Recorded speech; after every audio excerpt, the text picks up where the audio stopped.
За хайдаг баг. За сайн болтгоо. Юу аа. Сайхан наадсан уу? Наадмын өдрүүдээр юу хийвдээ? За сайхан наадлаа. Наадмын өдрүүдээр солонгост байлаа да. Сайхан гэртээ амраал хийдэг. Бүх үзүү. Бүх бас үзсэн, бүх үзсэн. Та ч айлхтай. Чи сайхан наадваа. Хавар наадваа юу гэж наадаа. Бас Монголынхаа солонгос дахь монголчуудын наадмын дээр очиж. Тийм үү? Хаана болсон? Сөүлийн наадмын дээр очсон. Айгу том бол амар том л юм. Нэг том парк болсон шиг л дээ. Тийм. Сургуулийн паркд болсон гэдэг амар. Намсааны тэр явд байсан уу юу? Тийм, намсааны дээр. Намсааны тэр хавьд. Монгол таунаас айгу амар халуун байсан уу? Гадаа. Төч хүрсэн баха бүр амар халуун байсан. Сүүлд бас нэг Монголынхаа бүхийн барилдаа нэг монголчуудтай хамт үзсэн. Тэр бас айгу гоё огшоосон. Гоё үт юм билээ. Анх удаа тэгэж бас бүх үзэж үзлээ. Монголоор санаа юу байна те? Монголоор сайн сайхан. Гоё нөө. Ойрын үед та юу хийж чинь дахиж Монгол явах юм уу? Юу штэ дахиад нэг ганц хоёр явнаа. Айгу том ивентээр явах чинь. Нэг том ивентээр явах гэдэг. Тэгэхээр тийм энэ дугаар цацагдахад баг тэр ивент болцсон байх юм те. Яа тийм тий. Тэгээ та нар хараарай. Samsung-тай холбоотой нэг том ивент болох ч байгаа. Амжилт хүсье. Баярлалаа. За тэгээд энэ наадмын үеүүдээр ер нь бас хөөрхөн томоохон мэдээллүүд бол хэмэл оюуны талаар технологийн ертөнцид бол ажиглагдлаа. Зарим компаниудын бас 2 дугаар улирлын тайлангийн урьдчилан төлөв энтер гарч эхэлж ах шиг байна. Тэр үйлээ шууд ер нь ямархан мэдээллүүд нийтлэгдвэ гэдгийг хоорондоо ярилцаад тэгээд таны бэлдсэн 2 мэдээ рүү орцгоё. За тэгэхээр энэ 7 хоногт өнгөрсөн 7 хоногоос заяа 7 сарын эхнээс ахуулаад бол ер нь компаниудын IPO-тэй холбоотой мэдээллүүд ер нь цуурж эхэлсэн. Тэгээд би бол Солонгосын Sky Hynix-ийг ер нь сүүлийн баг 2-3 подкаст дээр ярьж байгаа ярих ч угаасаа дуртай. Ер нь бас Азийн хэмэл оюун ухааны тоглогчдод дундаас Азаас бол нэлээд тодорч гарч ирж байгаа компаниудын нэг. Чи өөрөө хувьцаагийн эзэмшдэг болохоор ярих дуртай байгаа нэг юу? Тэгээд ер нь бол Sky Hynix ер нь Америкийн хөрөнгө оруулагчдад бол одоо нээлттэй болсон буюу ер нь ADR одоо хувьцаагаар дамжуулаад Америкийн зах зээл дээр бол гарсан байгаа. Эндээс 26.5 тэрбум долларыг бол босгож рекорд тогтоосон. Ямар рекорд тогтоосон бэ гэхээр ер нь Америкийн нэгдсэн улсад Америкийн бирж дээр гарч байгаа ялангуяа Nasdaq дээр гарч байгаа гадны компаниудаас бол хамгийн өндөр одоо дүнг татан төвлөрүүлж чадсанараа бол онцлогтой. Хамгийн сүүлд 2014 онд Alibaba компани ойролцоогоор 25 тэрбум долларын босхийг тогтоож энэ амжилтанд бол хүрсэн. За тэгэхээр би танаас шууд асууж ADR хувьцааны талаар хоёлаа бас жоохон мэдээлэл авах шаардлагатай байх гэж би бодчих. Тэгэхээр зүгээр ADR-ыг энгийн утгаар тайлбарлая гэх юм бол Sky Hynix гэдэг компани чинь өнөөдөр Солонгосын хөрөнгөний бирж дээр одоо байрлаж байгаа хувьцаатай Kospi гэдэг exchange дээр байгаа. Тэгэхээр урд өмнө яадаг байсан бэхээр хэрвээ чи одоо Америкт байгаа хөрөнгө оруулагч Америкийн иргэн хүн байх юм бол Sky Hynix-ийн хувьцааг шууд тэгтээ тэр чинь Солонгосын хөрөнгөний бирж дээр байгаа учраас шууд авах одоо боломжгүй гэсэн үг тий. Яагаад гэвэл энэ Америкийн одоо хувьцаа дээр хөрөнгөний бирж дээр арилжаалагддаггүй учраас. Тэгэхээр Америкийн хөрөнгөний бирж дээр болохоор нэг бол чи нөгөө New York Stock Exchange NYSE нэг бол нөгөө Nasdaq дээр байж болно. Тэгэхээр ADR гэдэг нь болохоор ямар үг лээ? American Depository Receipt гэх тий. Тэрний яадаг вэ гэхээр чи өөрийнхөө брокероор дамжуулаад тэр брокер нь болохоор одоо чиний өмнөөс гэх юм уу Sky Hynix-ийн буюу одоо гадаадад байгаа компаниудын хувьцаануудыг өөрсдөө өмнө нь ингээд худалдаж аваад төвлөрүүлээд тэгээд тэрийг дараа нь болохоор Америкийн хөрөнгө оруулагчдад одоо олгож байгаа гэсэн үг тий. Тэгэхээр энгийнээр хэлэхэд бол Америкт одоо байгаа хөрөнгө оруулагчид Sky Hynix-ийн хувьцааг Америкийн хөрөнгөний биржээр авах боломжийг одоо ADR-аар бүрдүүлдэг гэсэн үг. Үргэлжлүүлээд ярихад бол энэ нөгөө бас үзэгдэл нь ер нь Солонгосын хувьд нэлээд ач холбогдолтой юу болж байгаа шиг байна одоо үзэгдэл болж байгаа шиг байна. Учир нь хэм бол нөгөө Солонгосын компаниудын ялангуяа технологийн компаниудыг ажиглах юм бол Америкийн зах зээлээр байгаа технологийн компаниудтай харьцуулахад харьцангуй доогуур үнэлгээтэй нэрлэгддэг. Тэгээд ер нь Sky Hynix-ийн зүгээс ч гэсэн илс мэдээлэл дээр ер нь Америкийн одоо хөрөнгө оруулагчид Америкийн технологийн компаниудтай хамтарч ажиллахын тулд ер нь Америкийн зах зээл дээр бол тоглох хэрэгтэй байна гэсний үндсэн дээр бол энэ стратегийн үндсэн бас шийдвэрийг гаргаж ингэж гарч байгаа шиг байна. Яг нэг хувьцааны үн бол тухайн үед $177 доллар хүрсэн бас ажиглагдчихсэн. Тэгээ мэдээж бол үүний дараагаар бол хуваарлт игдээд 10% орчмоор бол унсан байсан. Тэгээ ер нь Sky Hynix яриад хахад яалтчгүй нөө сүүлийн жилүүдэд Nvidia-гийн юутай хөгжилтэй тэгээ дээрэс нь бол хэмэл оюуны зах зээл өсөж байгаатай холбоотойгоор бол Азаас бас сольж байгаа томоохон компаниудын нэг хоёулангийн байнга ярддаг нөө HBM буюу энэ нөгөө нэг санаахон чипний үйлдвэрлэлт бол одоогоор бол тэргүүлэх тоглогч бол стил бол хэвээр байна. Тэгээ ер нь цаашид ер нь Америкийн зах зээл дээр ашиг хүртэх боломжийг бол одоо бүх хувьцаа эзэмшигчтэй бол нээж өгж байгаа гэсэн юм мэдээлэлүүд бол гаргасан байна. Харин нэлээд өндөр хувиар арилжаалагдчихжээ тий. Одоо Солонгост байгаа хувьцаагийн чинь 100 гэж үзэх юм бол Америкт болохоор 50% илүү буюу одоо 150-аар гэсэн үг тий. Тэгэхээр яагаад хийж байгаа юм бэ? Өндөр дүнгээр одоо премиумэр гэсэн үг. Тэгэхээр яагаад хийж байгаа юм? Уг нь бол Америк дээр ADR-аар бий болж байгаа гадны хувьцаанууд ихэвчлэн одоо дискаунтер гэсэн үг. Одоо 100-аар гардаг хувьцаа бол одоо нэг 70-аар ч юм уу 80-аар ч юм уу 90-аар ч юм уу тий. Тэгэхээр энэ болохоор 150-аар буюу 50% премиумэр гарсан. Энэ яагаад гэсэн бэхээр угаасаа Солонгост одоо хоёр компани бол ингээд бүр амар тийм секси байгаа тий. Ягаад гэвэл нөгөө химэл оюуханы хагас дамжуулагчийг хийдэг HBM memory-г одоо хийж байгаа гэдэг утгаараа тэр нь SK Hynix нөгөөх нь Samsung. Тэгэхээр SK Hynix нийт одоо оршиж байгаа хувьцааныхаа 2.5%-ийг л яг энэ ADR-аар дамжуулж Америкт гаргангуут нийлүүлэлт нь угаасаа хамаагүй бага байгаа. Гэхдээ нөгөө талаас Америкт SK Hynix буюу одоо энэ Солонгосын компани хувьцааг авах гэсэн хүсэлтэй зөндөө олон retail одоо инвесторууд хөрөнгө оруулагчид байгаа учраас нийлүүлэлт нь амар бага 2.5%. Нөгөө талаас эрэлт нь яг өндөр байгаа учраас одоо хувьцаагаа бараг 50%-аар илүү ингээд арилжаалагдчих байгаа шиг байна. Гэхдээ тэгнэ гэж чинь энэ нэг нөгөө маржин одоо арбитраж гэж яриад. Гэхдээ арбитраж ингээд бараг үүсэж байгаа байхгүй. Тэгэхээр би өнөөдөр чинь Солонгосын SK Hynix-ийн хувьцааг 100-аар авангуудаа дараа нь Америкийн одоо нөгөө нэг хөрөнгө оруулагчтай 150-аар зарах ч юм уу тий. Тэгээд дундаас нь одоо ашиг хийх ч юм уу. Тэгэхээр иймэрхүү зүйлүүд ингээ анх яг арилжаалагдахтаа тодорхой хэмжээ нэг бол премиумэр нэг бол дискаунтер гарангуудаа тодорхой хугацааны дараа энэ чинь нормалайз хийгээд арбитраж тэр нөгөө нэг боломж нь болохоор алхуулаад уусаад ирэхэд тэнцвэж ирдэг гэж энэ бол би бас сонсч байна. Тэгэхээр ерөөхдөө бол ийм боллоо. Тэгээд мэдээж бол нөгөө энэ нөгөө хөрөнгө босгосон юундаа бол одоо технологийн үйлдвэрүүдийг бол байгуулна. Мөн дээрээс нэмэл оюун ухааны дэд бүтцийн шинжилтийн ажлуудыг бол хийнэ гэсэн ерөнхий утгаар нэм зүйл гаргасан байлээ. Окей. За тэгээд дараагийн мэдээ болохоор Apple-тай холбоотой мэдээлэл байгаа. Тэгээд Apple Хятад хоёрын хооронд бол дандаа л ингээ юу болж идэг одоо уулзалт тэгэл ингээл хоригуд болж идэг.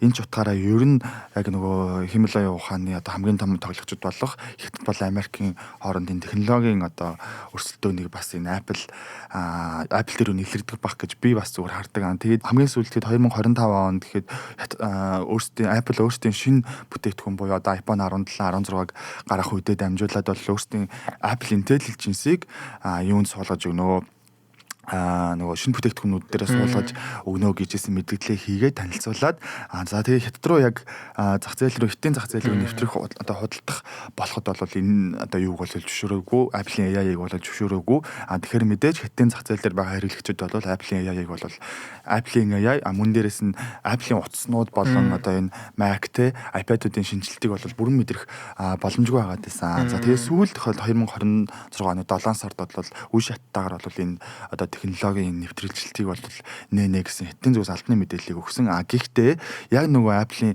AI-ыг бол одоо энэ өөрсдийнх нь утсан дээр байгаа AI-уудыг бол шууд оруулахгүй. Гэхдээ ерөнхийдөө утаснууд буюу энэ одоо энэ хэрэгслүүд нь бол орж болно. Одоо Mac ч гэдэг ч юм уу те Apple Watch дээрээс нь iPad-ууд бол нэвтрэн гэхдээ Alibaba болон Baidu зэргийн одоо гаргадаг өөрсдийнх нь Qwen гэдэг AI-ыг бол одоо шинжилэн одоо энэ Apple-ийн продуктууд дээр бол суйрлуулж өгөөд ингэсний үндсэн дээр бол Хятад руу одоо энэ Apple-ийн бүтээгдэхүүнүүдийн одоо энэ дэвшилтэд бүтээгдэхүүнүүд бол арга боломжтой гэсэн юуг мэдээллийг бол гаргасан. Өөрөөр хэлэх юм бол мэдээж бол таны одоо Хятад та одоо Apple-ийн бүтээгдэхүүнийг ашиглаж байхдаа та ингээд яг л одоо тэгээ Siri-тэй харилцаж болно. Эсвэл ингээд ямар нэгэн үйлдэлүүдийг бүх ингээд химэл оюухан толботой үйлдэлүүдийг хийж болно. Гэхдээ ард талд нь Apple-ийн AI биш Qwen ажиллаж байна л гэж одоо ойлгож болох юм билээ. Тэгээд энэгдсэн нөгөө хятадын зохицуулагч талаас бол мэдээж нөгөө үндэсний аюулгүй байдалтай ингээ холбож 2-3 жил бол ингэж гацаасан гэсэн мэдээлэлтийг бол өгсөн байлээ. Нөө хэрэглэгчийн дата л гэсэн үг л та ерөнхийдөө юутай амар адилхан. Гэтэ наа чи ингээ зүгээр хараад үзэхээр за Elon Musk Tesla гэдэг машина Хятадд оруулж ирлээ гэж бодъё те. Угсаа оруулж ирсэн л байгаа л та. Тэнгууд зөвхөн машиныг оруулж ирэнгуутаа софтвер буюу одоо тэр AI-г нь оруулж ирэхгүй гэх юм бол айгүй сонирн штэ тий. Tesla-гийн машиныг оруулж ирэнгуутаа дээрх AI-г нь болохоор бид нар өөрсдөө одоо хятадын AI-г одоо дээр нь тавьчих юм уу тий. Тэгэх юм бол тэр Tesla-гийн машин хятадд бол жишээ нь ажиллахад айгүй хэцүү. Тийм учраас угаасаа hardware software хоёр чинь хамтдаа явж байгаа хэвээр. Тэгэхээр hardware буюу машин ингээд ороод ирсэн бол тэр software нь байх хэрэгтэй. Тэр software нь болохоор хятадын бүх одоо арт түмэн хэрэгжилж байна. Тэрэн дээр болохоор хятадын хүмүүсийнх нь өөрсдийнх нь одоо хэрэглээнийх нь data байна те personalized data. Тэгэхээр тэр data буцаад Америк руу л явахгүй байх хэрэгтэй байхгүй юу? Америк руу тэр нь явчих юм бол үндэсний аюулгүй байдлыг зөрчиж байгаа. Тийм учраас Elon Musk тэр яг тухайн үед болохоор нөгөө контракт хийжсэн те. Тэрний яасан бэхээр хятадд одоо борлуулагдсан бүх Tesla машинууд нь өөрөнгөсөн тусдаа софтверыг бий болгоно. Тэр софтвер нь болохоор Tesla-гийн софтвер. Тэрийг хэрэглэж байгаа бүх хятадын дата бол яг хятад дотроо л одоо үлднэ. Тэрнтэй адилхан Apple Intelligence гэдэг нь болохоор infrastructure буюу одоо суур яг тэр тухайн утсыг өнөөдөр хэрэгжүүлэхэд хэрэгтэй бас яг софтвер байгаа байхгүй тий. Өнөөдөр ч гэсэн одоо Samsung Galaxy AI гэдэг Android дээр operating system гэсэн Android operating system өнөөдөр бас AI operating system болж одоо өөрчлөгдөж байгаа. Тэрнтэй адилхан ч гэсэн Apple-ийн өөрийнх нь infrastructure level дээр тэр софтвер нь тэгтээ тэргүй байхаас аргагүй тэр софтверыг солиод хятадын софтвер хэрэглэн гэдэг чинь бас учир дутагдaltaй байж магадгүй. Тухайн хүний одоо customer experience бол муудан тий. Тэгэхээр Apple Intelligence өнөөдөр хятадд орж ирээд тэрийг одоо хэдэн хятадын тэрбум хүмүүс хэрэглэнэ гэх юм бол тэр дата нь хятадтай үлдэх байдлаар л оруулж ирж байгаа болдгоо гэж би бол бодож байна. Энэ мэдээг сонсоход бол.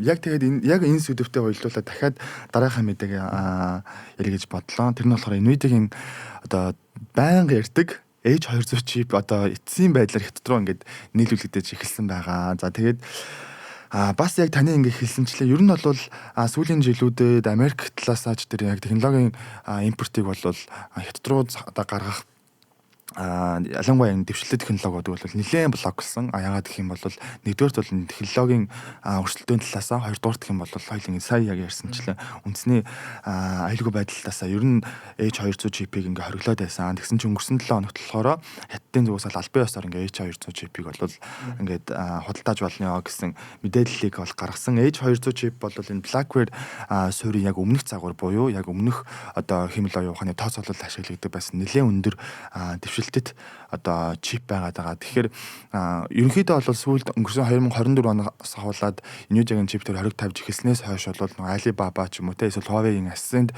чип үйлдвэрлэлүүд бол хятад нэлээд одоо өндөр одоо те хайпыг авч байсан бол мэдээж нөгөө H200 дээр дагалдах CUDA систем дээр ингээд орцсон байгаа. Хэмэл оюун ухааны тооцооллууд бол одоо ялангуяа хэмэл оюун ухааны хүжүүлэгчдэд бол ингээд шууд одоо тэр ассын чипийг ингээд оруулах бол тэ хятадын чипүүдийг бол ингээд экосистемд оруулах бол ингээд жоохон төвхтэй асуудлууд байгаад байсан. Тэгэд үүнийг одоо шийдвэрлэхийн тулд бол нэлээд гэрээ хэлцэр босны дүнд бол H200 чип бол Америк руу орлоо. Гэхдээ Америк руу орсон ч гэсэндээ яг үннийг Америк руу орлоо. Биш хятад руу орлоо.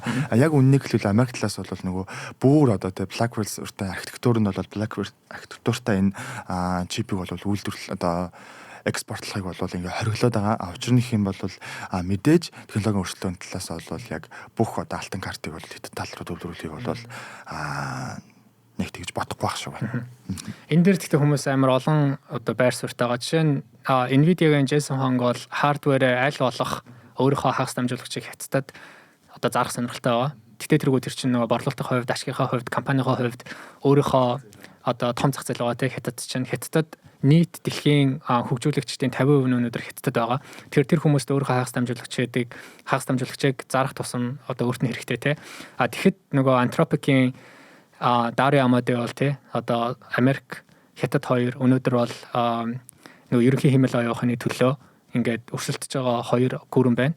Тийм учраас хятадд бол одоо бүх тэр нөгөө нэг energy те power энерги гэдэр нь бол байгаа. Гэхдээ яг технологийн тал дээр болохоор хагас дамжуулагч нь бол тэр нөгөө компьютинг тооцооллын технологи бол байхгүй учраас тэрнгээр нь одоо илүү одоо боож гэх юм уу өөрсдийнхөө Америкийнхаа хамгийн өндөр одоо тэр тооцооллынхаа технологи хагас дамжуулагчийг бол ингээд өгөх бол тэр бол буруу гэж бол жишээ нь Dario Amodei харж байгаа. Америк болохоор өөрийн гэсэн нөгөө батлан хамгааллын яам те тэндээсээ нөгөө Department of War тэндээс гаргасан бас одоо стратегийн direction байгаа чиглэл байгаа. Тэр чиглэл нь болохоор өөрийнхөө одоо хамгийн хүчтэй технологиг хятад руу бол экспортлохыг хориглоно гэсэн одоо гаргалгаа гаргасан байгаа те. Тэрэн дээр нь бол яг одоо хагас дамжуулагч байгаа. юу антропикийн гаргасан одоо Mythos ч гэсэн бас байна те. Гэхдээ нөгөө талаасаа уг нь бол hardware гэхээсээ илүүтэйгээр software чинь бараг илүү хүчтэй. Тэгэхээр CUDA буюу одоо Nvidia-ийн тэр CUDA гэдэг софтверыг аль болох одоо дэлхийд улам ихээр globally түгээж чадах юм бол Америкийн хэмэл оюун ухаан дээр одоо эзлэх те за дарангуулах гэхээсээ илүүтэйгээр одоо ноёрхох тэр нөгөө нэг одоо инфраструктур буюу бүтцийг бас бий болгож байгаа. Тэгэхээр баг hardware-аа ууг нь бол хагас дамжуулагчаа илүү зарах нь стратегийн хувьд баг илүү ууг нь ашигтай байж магадгүй гэдэг. Тэгэхээр зөндөө олон тийм view point-ууд байна л да. Миний зүгээс ингээ харж байгаагаар бол энэ ер нь бол жилжингээл ингээд нэг чипний хэрүүлэлтэй байгаа юм шиг боловч яг өнгөрсөн буруу санааг бол өнгөрсөн сард нөгөө хятад Америк бол нөгөө түүхийн эдийн хоргоо бол цолцолж ийсэн санагдаж байна. Газрын хавар элементтэй холбоотойгоор тий захиурын одоо захиур гэдэг ч юм уу маш олон элементүүдийг бол хятад руу ингээд экспортын одоо хориггүйгээр гаргана гэсний одоо үр дүнд нь л миний бодлоор ингээд нэг H200 чипээр гаргалаад өнгөрөөч жоон болов уу зүгээр бол тийм ээ тийм ээ гой гаргалаа. За тэгээд үргэлжлүүлээд болохоор за TSMC-гийн MCтэй холбоотой бас нэгэн мэдээлэл бол цацагдсан. TSMC буюу одоо Тайваны компани байгаа хагас дамжуулагчийн одоо яг одоо хамгийн том цөм гэх юм уу те болсон одоо нэлээд томоохон компани бол ашиг нь бол 77% өсөөд үүнийхээ үр дүнд бол Америкт 100 орчим тэрбумын хөрөнгө оруулалтыг хийнэ гэсэн мэдээлэлүүд бол гаргасан. Мэдээж өнгөрсөн 7 сарын 10-нд байна уу 20 дугаар улирлын тайлангаа бол гаргахад бол энэ MC Nvidia-тай нийлүүлэх одоо харилцааны үр дүнд бол Nvidia-тай нийлүүлсэн энэ хагас дамжуулагчийн ашиг өндөр гарсан учраас бол энэ өөрсдийнх нь ерөнхий ашиг бол 77%-аар ингээ өссөн мэдээллүүдийг бол бэлтгэж ирсэн. Тэгээ TSMC-ийн Америктэй харилцааг ярих юм бол анх тэр чинь 60 орчим тэрбум долларыг бол долларын хөрөнгө оруулалтаар юу барина одоо үйлдвэртэй дөрвөн төрлийн дэд бүтцийг хөгжүүлж үйлдвэрийг барина гэд Америкт эхэлжсэн санагдаж байна. Үргэлжлүүлээд бол энэ дахиад 100 орчим тэрбумын хөрөнгө оруулалт хийгээд тэгээ энэ удаад 200 орчим тэрбумын хөрөнгө оруулалтыг дахиж ингээ үе шатаар хийхэр болоод 260 тэрбум ингээ орчмын томоохон хөрөнгө оруулалтыг ингээ хэлсэн амандаа ингээ хурж байгаа шиг байна. Гэхдээ TSMC-г ярих юм бол нэг талаас бол хятад бол стратегийн хувьд бол нэлээд томоохон одоо дарамтыг бол үзүүлдэг. Нөгөө талаас бол түшиглэх одоо ганц улс нь мэдээж бол Америк нэгдсэн улс багтаар холбооттойгоор сүүлийн гэхдээ сүүлийн он гарснаас хойш гэдэг чинь 6 сарын турш бол хятадын одоо албаны мэдээллээр бол TSMC-ийн үйл ажиллагаанд бол оролцох нэлээд томоохон хоригуудыг бол тавьж ирсэн. Нэгдүгээрт нь бол Америк хятад руу нийлүүлэх бол бүтээгдэхүүний одоо хувийг бол нэмэгдүүлнэ. Үүнтэйгээр холбоотойгоор бол татврын бодлогоор жоох ингэж боомлж исэн. Тэгээд үүнийхээ үр дүнд бол MC-гийн захирал нэлээд их Америк руу бол ирж очсон. Тэгээд сүүлийн одоо сар бол энэ шийдвэр ингээд гарч ах шиг байна гэж бол харж байна. Энэ бас нэг юутайгаа одоо уялдаатай гэх юм уу те. Америкийн засгийн газар хэмэл оюун ухааны action plan-а гаргасан те. Тэгээ тэр нь болохоор 3 тулгууртай, 3 чиглэл гэх юм уу. Нэг нь болохоор дэд бүтц, хоёр дахь нь болохоор инновац, гурав дахь нь болохоор экосистемийг бий болгох гэдэг. Тэгэхээр дэд бүтц дээр бол яхаарахгүй одоо хагас дамжуулагчийн үйлдвэрийг өөрийнхөө газар нутгтэр одоо байршуулах гэсэн айгүй том чиглэл байгаа. Тийм ч учраас одоо нөгөө supplier буюу дэлхийд дээр байгаа хамгийн том нийлүүлэгч supplier-уудынхаа manufacturing facility буюу үйлдвэрүүдийг одоо өөрийнхөө нутагтаа байршуулна гэдэг. Тэрнийх нь бас яг нэг бодлого явж байгаа шиг байна тий. Тэгээд нөгөө нэг сая бас нэг юм ярих гэж бодсон. Өнгөрсөн жилээс ахуулаад нөгөө нанометрийн юу нөгөө waffle гэдэг үлээ. Энэ хэрчмийн тий. Waffle-ыг бол хөгжүүлж эхлээд бүр 3 нанометрийн ингээд зүсэнтэй технологиг бол гаргаж ирсэн. Тэгээд энэ орлого нь бас нэлээд том хэмжээний орлогыг бүрдүүлээд одоо энэ 77%-ийн орлогын өсөлтийн бараг 30% орчмыг энэ одоо waffle-аас ингэж олсон гэсэн мэдээллийг бол нээлттэй тавьсан байлээ.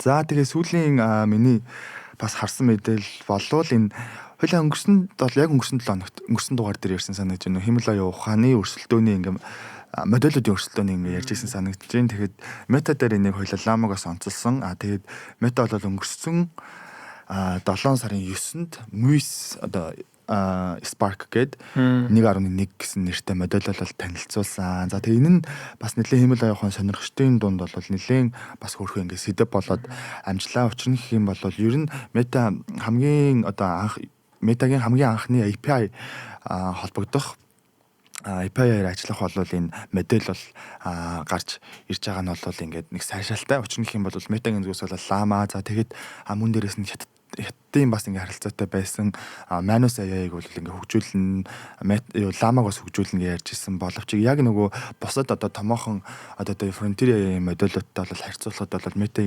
AI-ийн төвшөнд бол харьцангуй ингээд жоохон бага өрсөлдөөнтэй байсан. Мэдээж нөгөө OpenAI буюу нөгөө open source зах зээл дээр бол нэлээд том тоглогч байсан боловч яг энэ agentic AI талтай бол Meta төдийлөн бас сайн биш байсан. Тэгээ үүнийхөө үр дүнд бол Moose Spark-ыг буюу одоо agentic task биелүүлэх чадвартай multi модель reasoning модулийг бол ингээд олон нийтэд бол танилцуулсан. За тийм мэдээж бол ингээд хоёлаа энэ талаар ярих юм бол яг л нөгөө бусад одоо Gemini ч гэдэг юм уу OpenAI ChatGPT-тэй бол ерөнхийдөө бол ижилхэн гэхдээ хамгийн гол нь Meta-гийн гаргаж байгаа agentic анхны agentic AI гэдэг утгаар хүмүүсийн онцолж байгаа зүйл нь гэх юм бол хамгийн том давуу тал нь бол хэрэглэгчдэр бол үүсэх байхаа одоо энэ Meta-гийн гаргаж байгаа Instagram, Facebook платформуд чинь өөрсдөө маш олон хэрэглэгчийг бол бий болгож байгаа. Тэгээ энэ хэрэглэгчд рүү автоматар энэ Moose Spark-ийн 1.1-ийг ингээд ашиглах боломжтойгоор бол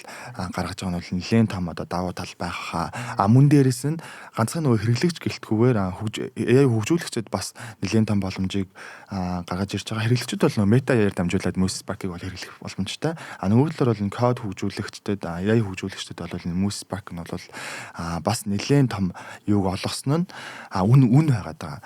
Одоо ерөнхийдөө бол хамгийн одоо томоохон буюу 1 сая токеныг ашиглах боломжтой үнэ $1 орчмын одоо үнэтэйс 1 сая токенор бол та маш олон одоо мэдээллүүдийг одоо зэрэг одоо тооцоолох боломжтой. Гэвтэл энэнийх нь үнэ 1.1 орчим одоо би буруу арга бол 1.1 орчим $, $1.2 ингээд болж өсөж байгаа нь бол нөгөө бусад одоо өрсөлдөгчдөө нэлээд том үнийн одоо тохиог бол өглөө гэсэн юуг бол $125 юм байна. Гаргаж ирж байгаа юм байна. Үндсэн давуу талыг. Окей.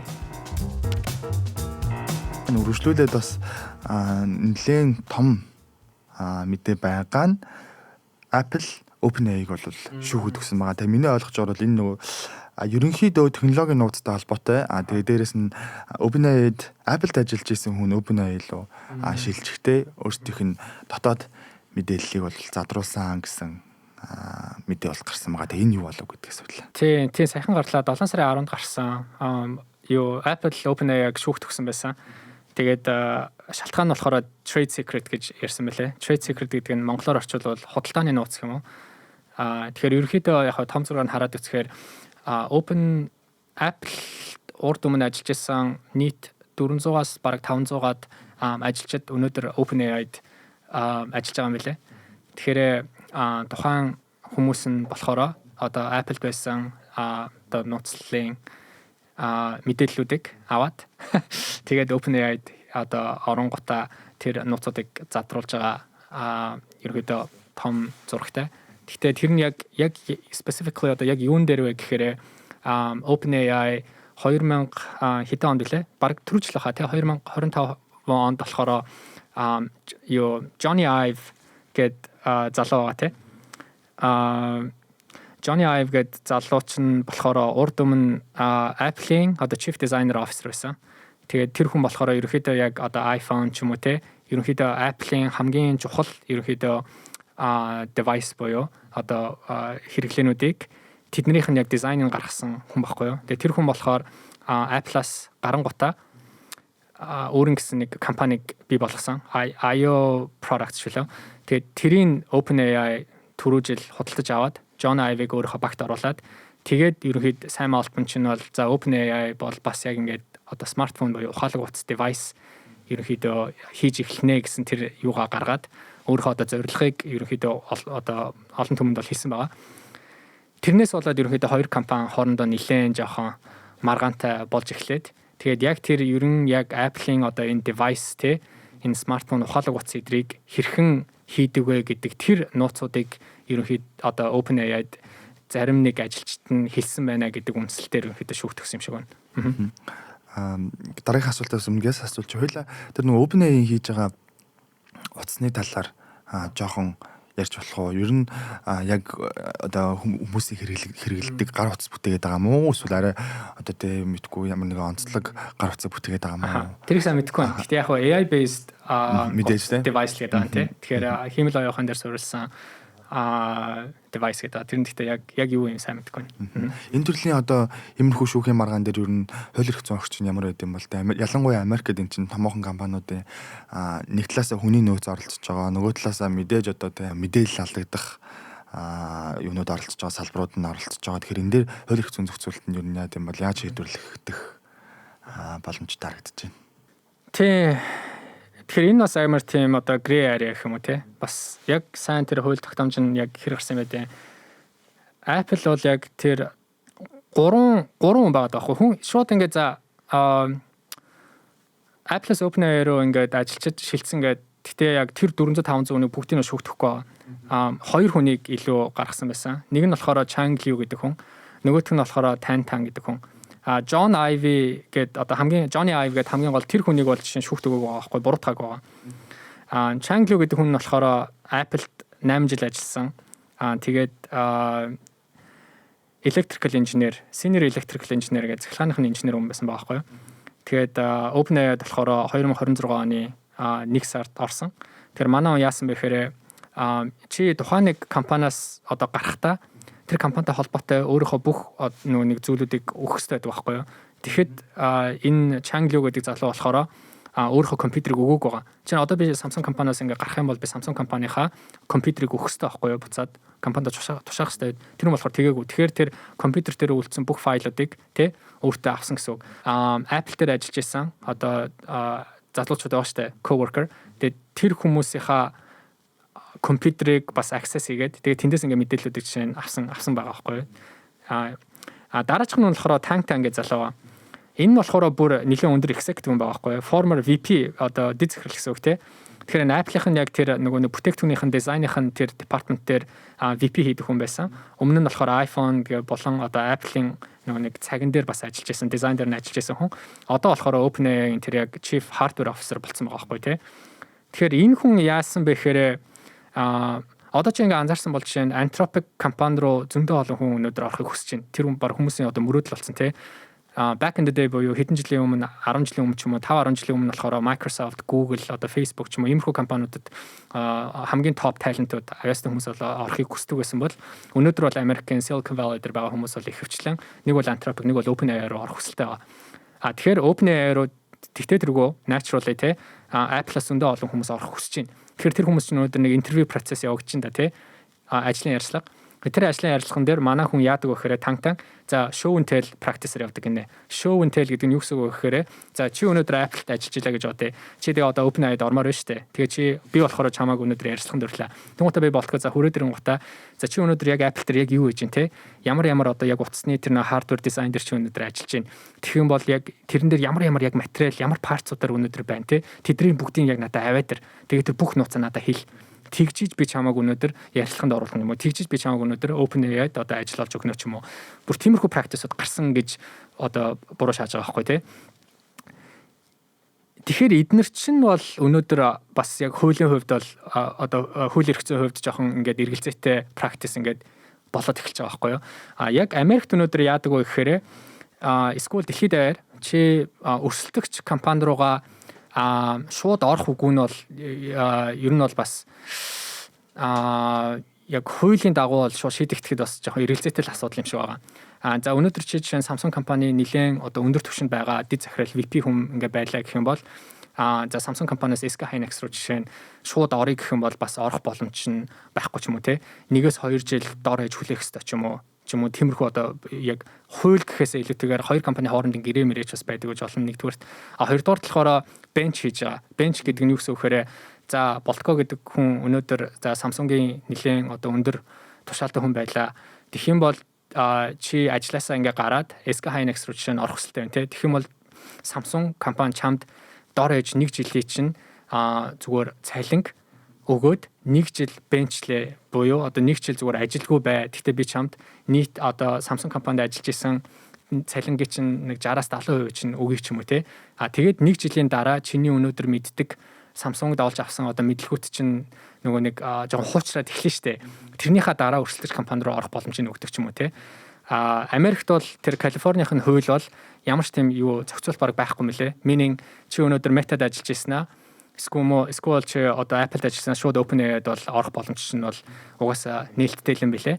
Тэгтээ чи тухайн компанид орохдоо дотор нь тухайн компани яг одоо бүр те confidential боёо бүр яг нууцлын одоо энэ trade secret тодалдааны нууцлын ийм мэдээллүүдийг бол ууг нь бол хуваалцаж болохгүй гэсэн заалттай. Тэгтээ тэр чинь яг хэлэхгүй хэцүү шүү дээ тий. Ер нь бол яг нотлох боломжгүй байна тий. Боломжгүй учраас тий. OpenAI ярихад ялчгүй нөгөө асуух хэрэгтэй зүйл нь бол IPO асуудал байгаа тий. Ер нь OpenAI-тай холбоотой янз бүрийн кейсүүд ингээд гарч байна. Гэхдээ нэг зүйл нь бол 2026 оны 5 сард байна уу да засгийн газар ч ер нь IPO хийх хүсэлтэд нууц байдлаар өгсөн гэсэн мэдээлэл бол нэлээд олон нийтийн сүлжээр тархсан. Тэгэхээр энэхүү одоо хэрэг нь ер нь OpenAI IPO ер нь яаж нөлөөлөх юм? Дээрээс нь ер нь IPO-тэй холбоотой мэдээллүүд гарч байгаа юу? Хэдийгээр ер нь хийх төлөвтэй байгаа вэ? Тий, хоёулаа хамгийн анх нөгөө нэг 2026 оны 1 сард тухайн жил IPO хийх боломжтой 3 компаниг дурдчихсан. Нэг нь болохоор SpaceX, одоо л аль хэдийн IPO хийчлээ. Нөгөөх нь болохоор Anthropic, тэгээд OpenAI тий.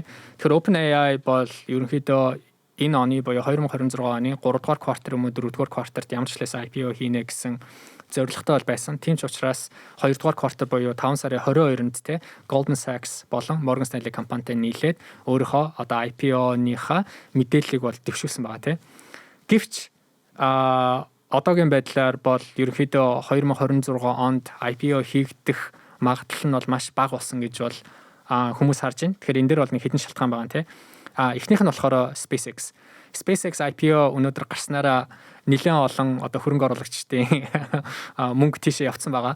Тэгэхээр дараагийн энэ блокбастер дараагийн том IPO гарахад тэрэнд хичнээн хэр их одоо эрэлт байна вэ гэдэг нь бол асуудалтай гэж бол нэгдүгээрт харж байгаа.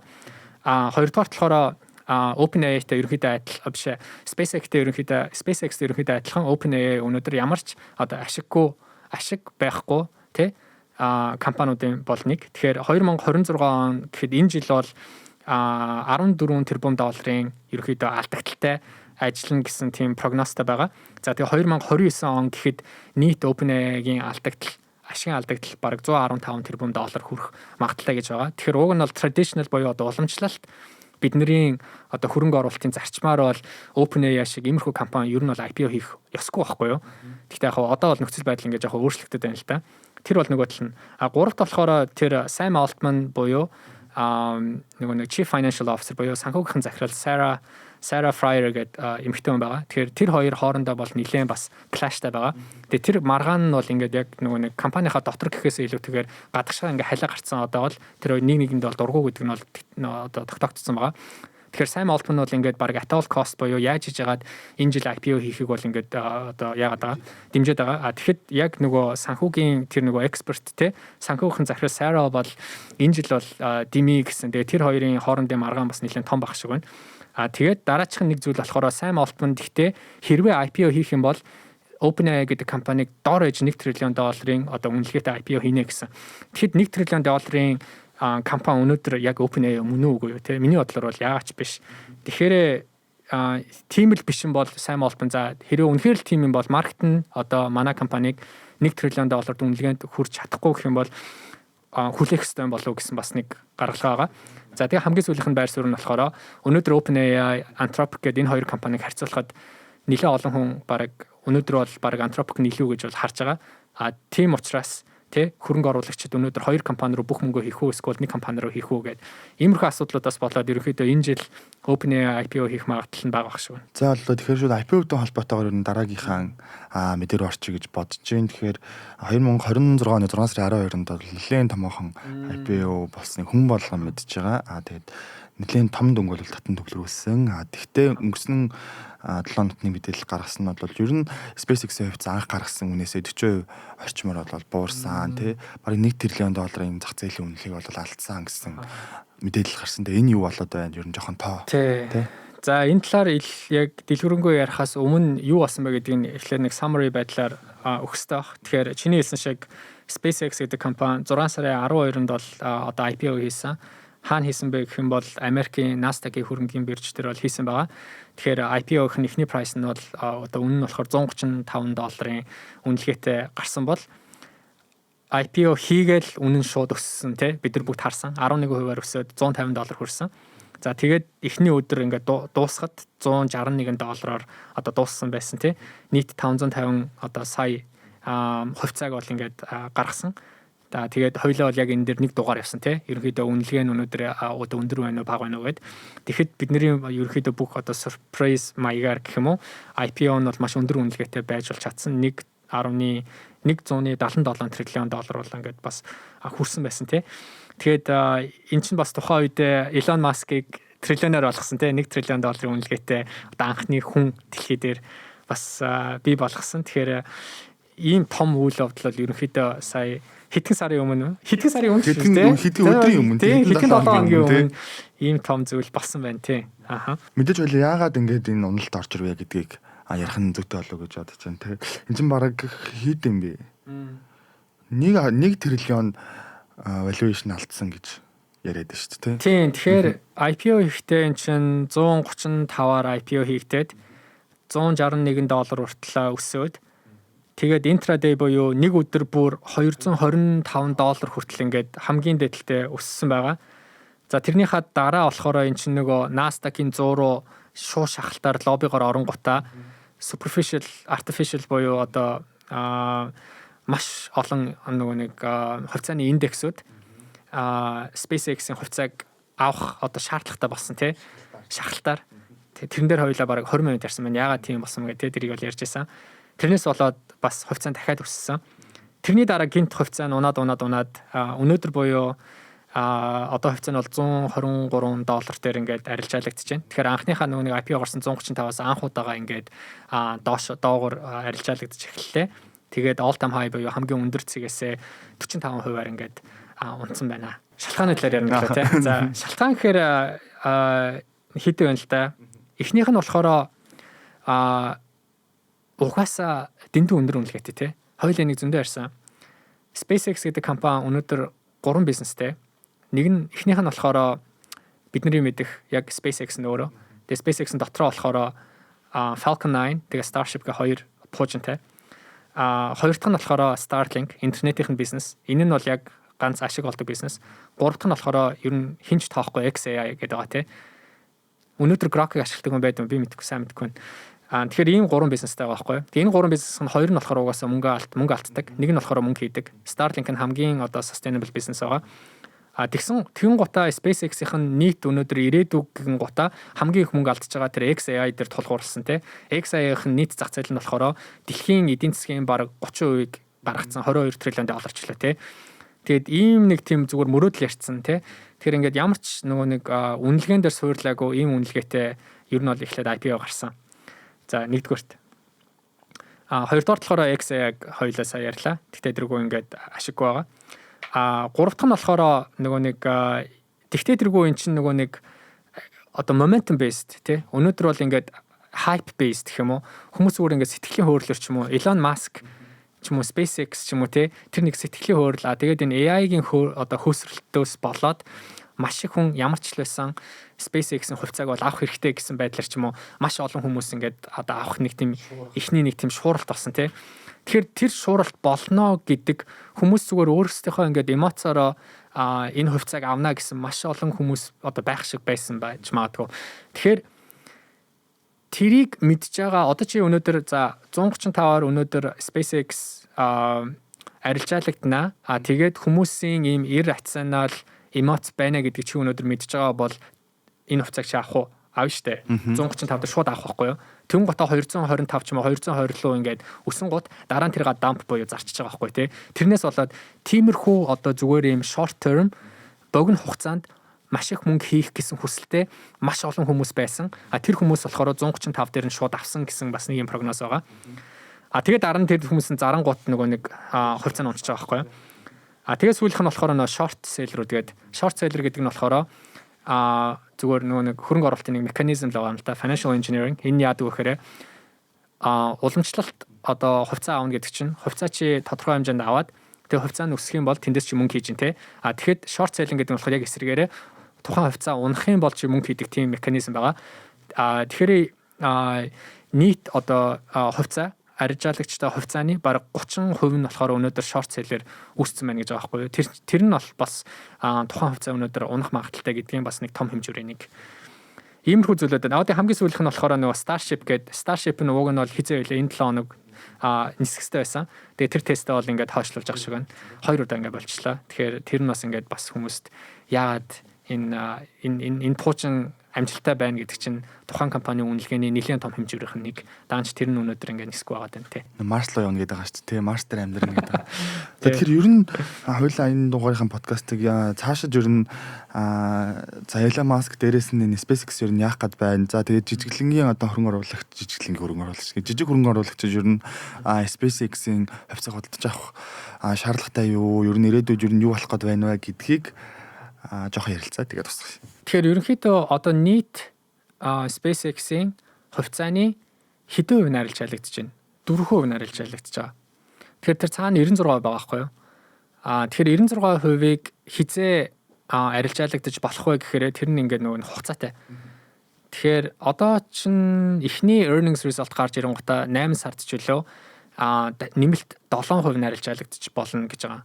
Тэгэхээр нийт float буюу нийт арилжаалагтай хувьцаа нь болохоор 11% болно. За тэгээ ингээд сараар ч юм уу quarter энэ чинь нэмэгдээ яваад байгаа байхгүй юу.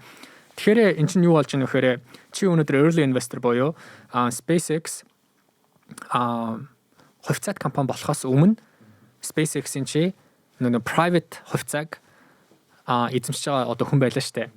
Тэгээ яг IPO дээр болохоор чи тэр хувьцааг зарах эрхгүй байсан. Одоо болохоор чи хувьцаагаа зарах эрхтэй боллоо гэж бодъё. Тэгвэл чи хувьцаагаа зарах уу? Хэрвээ энэ хувьцаа маш одоо overvalued буюу өндөр үнэлгээтэй байна гэж бодож байгаа бол чи шууд хувьцаагаа зарна шүү дээ. Чамд зарах эрх чинь олдонгууд чи хувьцаагаа зарах байхгүй юу? Хамгийн өндөр дүн дээр тийм. Хамгийн өндөр дүн дээр. Одоо $135 буюу $124 гэдэг нь өөрөө айгүй өндөр үнэч байж магадгүй. Хэрвээ чи энийг өндөр үнээл гэж бодож байгаа бол чи зарах эрхтэй болонгууд тэр нөгөө нэг шууд зарах байхгүй. Тэгэхээр дахиад ийм их нөгөө нэг зарлалтууд болох гээд байна гэсэн сигналууд бас ингээ гараад байгаа. За тэр ч яг айгүй олон хүмүүс те нөгөө нэг шинжээчүүд байна л та. Тэгэхээр Morningstar гэдэг шинжээч байна. Morningstar гэдэг компани болохоор SpaceX-ийн одоо жинхэнэ үнэлгээ буюу target price нь бол нэг $63 гэж харж байгаа. Тэгэхээр өнөөдөр 124 гэдэг чинь 63 гэдэг чинь доорож 2 дахин унана гэж бол харж байна те. За Motley Fool гэдэг компани тэр бол нэг $100 дээр бол харж байгаа. За Wall Street гэдэг одоо тэр чинь нөгөө Morgan Stanley, Goldman Sachs. Гэтэ энэ хүмүүс чинь жоохон юутай нюанстай лоббитай. Ягаад гэвэл эдгээр чинь нөгөө Elon Musk буюу яг тухайн компани IPO хийж өгсөн компаниуд болохоор эднэрийн чинь нөгөө нэг consensus тэр price target нь үнийн target нь болохоор өндөр байх хэрэгтэй байдаг байхгүй юу? Би бас яг өөрөө Morgan Stanley-д IPO хийжсэн болохоор яг ийм түүхтэй. Тэгэхээр эднэр бол SpaceX компани $240-244 гэж харж байгаа юм лээ. Тэр нэлээд өндөр байгааз. Тэгэхээр эднэр бол 2 дахин эрэг гэж харж байгаа. За тэгээ ингээ янз бүр ерөнхийдөө ингээ зүгээр range нь ингээ аваад үзэх юм бол $63-аас $800. Яг юу гэсэн ч үгүй те ямар ч утгагүй байгааз. Тэгэхээр уусаа маркетинг ойлгохгүй хинч ойлгохгүй байгаа. Тэгэхээр дээшээ доошоо болох нь хинч хэлж мэдэхгүй. Нэг ерөөхдөө нэг иймэрхүү л асуудалтай юм бол болоод байна да. SpaceX-тэй уусаа гарч ирсэн цагаас л хойш нэг тийм хамгийн өндөр дүн хамгийн доод дүн хоёр нэг амар зөрүүтэй яваад байна те. Зөв прогнозыг харахад. Тий. Тэгээ бас нэг яг нэг зүйл нь болохоор нөгөө SpaceX одоо Elon Musk чинь ерөөхдөө өөрийнхөө бүх компаниудыг ингээл нэгтгэл яваад байгаа штэ. Хамгийн эхлээд SpaceX байсан. За тэгээ Starlink авцсан, XAI-г авцсан, Twitter-ыг ингээ авчлаа. За тэгвэл дараа нь юу вэ гэхээр нөгөө одоо Tesla-га авна гэдэг байгаа байхгүй тий. Тэгэхээр Tesla-г авах үгүй юу гэдэг. Тэр бол бас яг SpaceX-ийн үнэлгээ болон SpaceX-ийн одоо үнэн дээр бол нэлийн өөрчлөлт бас оруулж магадгүй тухайд. Тэгээ нөгөө Elon Musk чинь хамгийн анх нөгөө PayPal-аас гарч ирсэн шүү дээ. Тэгэхээр PayPal-ыг бас худалдаж авч магадгүй гэсэн бас нөгөө нэг rumor-ууд ингээ гараад ирсэн байгаа. Тэрэн дээр PayPal чинь өнөөдөр нийт үнэлгээнийхээ бараг нэлийн хэдэн хувийг бол алдсан байгаа. 60-70% ингээ алдсан. Би миний нөгөө хувьцааны портфолио дээр хамгийн нөгөө улаан байгаа нь PayPal байгаа. Тэгээ тэрэн дээр Stripe, Advent 2 гэдэг хоёр компани нийлээ $56 тэрбум үнэлгээ санал болгоцсон байгаа. Тэгээ тэрэн дээр бас энэ SpaceX орж ирж магадгүй гэсэн бас зүйлүүд байна. Тэгэхээр энэ M&A буюу энэ худалдаа авалтын бас энэ rumor-уудээс болж бас тухайн компанийн үнэлгээ дээшээ доошоо болох нэлээд бас магадaltaй байна. Окей, за тэгэхээр баярлалаа. Хоёлаа ирээдүйд бас цаашид юу болохыг харж бай. Тэгээ энэ 7 хоногийн дугаараа ингээд дуусгая. Манай сонсогчид сайхан наадсан бол подкастаа сонсоорой. Тэгээ комент бичээрэй. За тэгээ баярлалаа. За тэгээ дараагийнхаа дугаараар уулзъя. За дараагийн дугаараар уулзъя. Bye bye. За. Окей.